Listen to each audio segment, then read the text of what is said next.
स्वागत है दोस्तों आप सबको ब्लूम स्टडी सेंटर में। तो अभी तक मैंने हिंदी का लगभग 4 वीडियोस अपलोड किया है। तो इसमें जो है मैंने पारिभाषिक शब्दावली को एक्सप्लेन नहीं किया था शायद, तो उसी के लिए मैं एक स्पेशली वीडियो लाया हूँ जिसमें पारिभाषिक शब्दावली को पढ़ेंगे।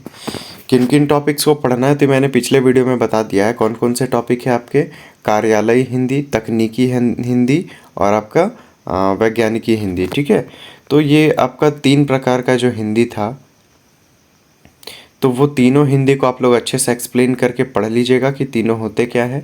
फिर आप पढ़िएगा पारिभाषिक शब्दावली, और उसके बाद वहाँ पर मैं पत्र लेखन जो मैंने आपको करा दिया है, और भी कुछ कुछ टॉपिक्स थे इम्पॉर्टेंट जो कि मैंने आपको कराया बापू के बारे में।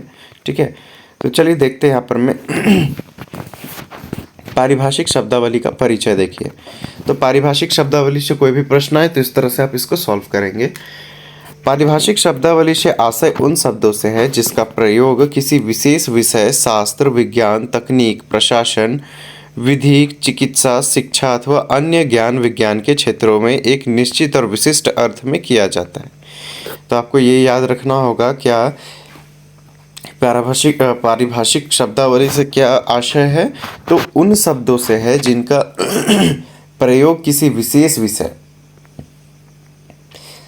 जैसे कि शास्त्र, विज्ञान, तकनीकी, प्रशासन, विधि, चिकित्सा, शिक्षा, है ना, अथवा अन्य ज्ञान विज्ञान के क्षेत्र में एक निश्चित और विशिष्ट अर्थ में किया जाता है।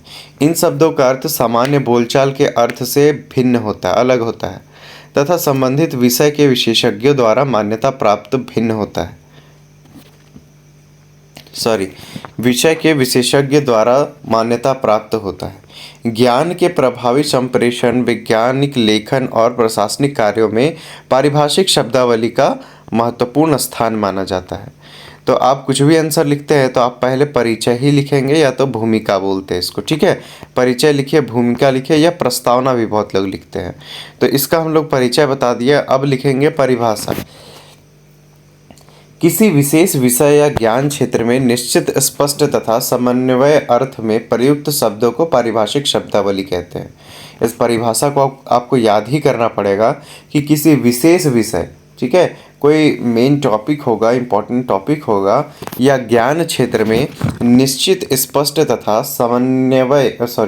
सर्वमान्य अर्थ में प्रयुक्त शब्दों को क्या कहते हैं, पारिभाषिक शब्दावली कहते हैं।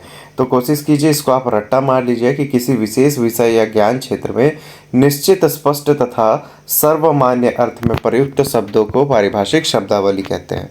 आफ्टर दैट पारिभाषिक शब्दावली की विशेषताएं देखिए। इनका अर्थ निश्चित और स्पष्ट होता है। ये जो पारिभाषिक शब्दावली होंगे इनका अर्थ क्या होगा, निश्चित होगा और स्पष्ट होगा।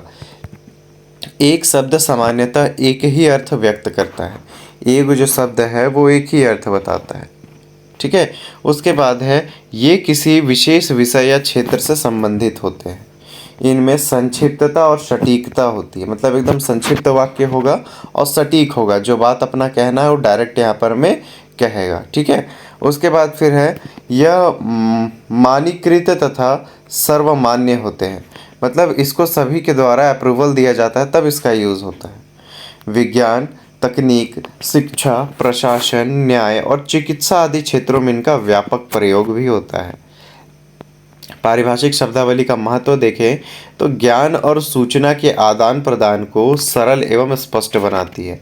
ये पारिभाषिक शब्दावली से क्या फ़ायदा है, तो ये ज्ञान और सूचना के आदान प्रदान को क्या करती है, अत्यधिक सरल और स्पष्ट बनाती है। वैज्ञानिक तथा तकनीकी विषयों की अभिव्यक्ति में सहायता करती है। जो वैज्ञानिक और तकनीकी विषय है उसके अभिव्यक्ति में क्या करती है, सहायता करती है। प्रशासनिक और कानूनी कार्यों में एक रूपता बनाए रखती है। प्रशासनिक और कानूनी कार्य जो होता है ना, उसमें एक तरह से सिमिलरिटी बनाता है, एक रूपता बनाता है। हिंदी को ज्ञान विज्ञान की समृद्ध भाषा बनाने में योगदान देती है। ऊपर से ये जो पारिभाषिक शब्दावली है तो ये क्या कर रहा है, ज्ञान विज्ञान की तरफ से हिंदी को क्या करना चाहता है, एक तरह से समृद्ध भाषा बनाना चाहता है। कहने का अर्थ है कि हिंदी को ज्ञान विज्ञान की समृद्ध भाषा बनाने में एक तरह से ये योगदान दे रहा है। कौन, पारिभाषिक शब्दावली। आफ्टर दैट है आपका उच्च शिक्षा एवं शोध कार्यों में इसकी महत्वपूर्ण भूमिका होती है। उच्च शिक्षा मतलब हायर एजुकेशन में, ठीक है। उसके बाद फिर क्या बोल रहा है, शोध में। शोध मतलब क्या हो गया आपका, रिसर्च वाला कार्य में इसका बहुत ज़्यादा भूमिका होता है। किसका, पारिभाषिक शब्दावली का। चलिए तो उदाहरण हम लोग समझते हैं कि आखिर इसके उदाहरण कौन कौन से हैं। तो इस तरह से आप बॉक्स बना के लिख सकते हैं, अदरवाइज पूरा आप वर्टिकली लिख सकते हैं, तो लगभग लगभग एक पेज आपका चला जाएगा, ठीक है। और अगर आप वैसा नहीं लिखना चाहते तो ऐसे बॉक्स बना करके लिखिए। चलिए देखिए यहाँ पर में क्या बोला गया, उदाहरण सामान्य शब्द इधर दिया गया है, इधर पारिभाषिक शब्द, इधर भी सामान्य शब्द दिया है, इधर पारिभाषिक शब्द, इधर 5 तक है और इधर 6 से 10 तक है। टोटल 10 एग्जाम्पल्स आपको दिए गए हैं। पहले देखते हैं कंप्यूटर। कंप्यूटर को हिंदी में क्या कहेंगे, इसका पारिभाषिक शब्द क्या है, संगणक। क्या है, संगणक। क्या होगा, याद रखिएगा, कंप्यूटर का हिंदी शब्द संगणक। उसके बाद है मोबाइल। मोबाइल का हिंदी शब्द क्या होता है, जो मोबाइल हम लोग यूज़ करते हैं उसका नाम क्या है, दूरभाष यंत्र।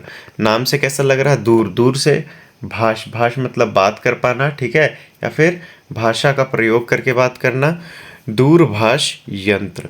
इंटरनेट का मतलब क्या होता है, नेट मतलब जाल, जाल याद रखिएगा। इंटर बोल दिया तो अंतर हो गया, ठीक है। इंटरनेट मतलब अंतरजाल। संविधान को हिंदी में संविधान ही कहेंगे। लोकतंत्र को लोकतंत्र ही कहेंगे। कोशिका कोशिका, गुरुत्वाकर्षण गुरुत्वाकर्षण, उपग्रह उपग्रह, इंग्लिश में लिखा रहेगा सैटेलाइट, तो आपको लिखना है उपग्रह। यहाँ पर मैं सॉफ्टवेयर, सॉफ्टवेयर को हिंदी में क्या कहते हैं, तंत्रांश। क्या कहते हैं, तंत्रांश। और फिर हार्डवेयर को इंग्लिश हिंदी में क्या कहेंगे, तो उपकरणांश। क्या कहेंगे, उपकरणांश, ठीक है। निष्कर्ष देखते हैं, पारिभाषिक शब्दावली किसी भी भाषा को ज्ञान, विज्ञान, तकनीक और प्रशासन के समक्ष भाषा बनाने का आधार है। हिंदी भाषा के विकास तथा उच्च शिक्षा में इसके प्रयोग से भाषा अधिक समृद्ध, सशक्त और वैज्ञानिक बनती है। इसलिए हमारे विद्यार्थी के लिए पारिभाषिक शब्दावली का ज्ञान आवश्यक है। अब चलिए इसको मैं समझा दूं, तो निष्कर्ष में क्या होता है, ये क्लोजिंग पॉइंट होता है, आपको ख़त्म करने का बारी होता है। तो इसमें जो कुछ भी आपने लिखा है उसको शॉर्ट में लिख देना है, अपना सा थोड़ा सा थॉट मिला करके। तो यहाँ लिखा हुआ है, पारिभाषिक शब्दावली किसी भाषा को ज्ञान, विज्ञान, तकनीक, प्रशासन की समक्ष भाषा बनाने का आधार है। ये जो पारिभाषिक शब्दावली है, ये किसी भाषा को ज्ञान, विज्ञान के सामने एक सक्षम भाषा, अच्छा भाषा बनाने का तैयारी है, एक तरह से आधार है। हिंदी भाषा के विकास तथा उच्च शिक्षा में इसके प्रयोग से भाषा अधिक समृद्ध बनता है, सशक्त और वैज्ञानिकी बनता है। इसलिए प्रत्येक विद्यार्थी के लिए पारिभाषिक शब्दावली का ज्ञान होना काफ़ी आवश्यक है। तो ये मैंने आपको सिखा दिया पारिभाषिक शब्दावली। Thanks for watching, bye bye. मिलते हैं नेक्स्ट वीडियो में। सब्सक्राइब करके रख लीजिए, और भी वीडियोज़ है जा करके देखिए।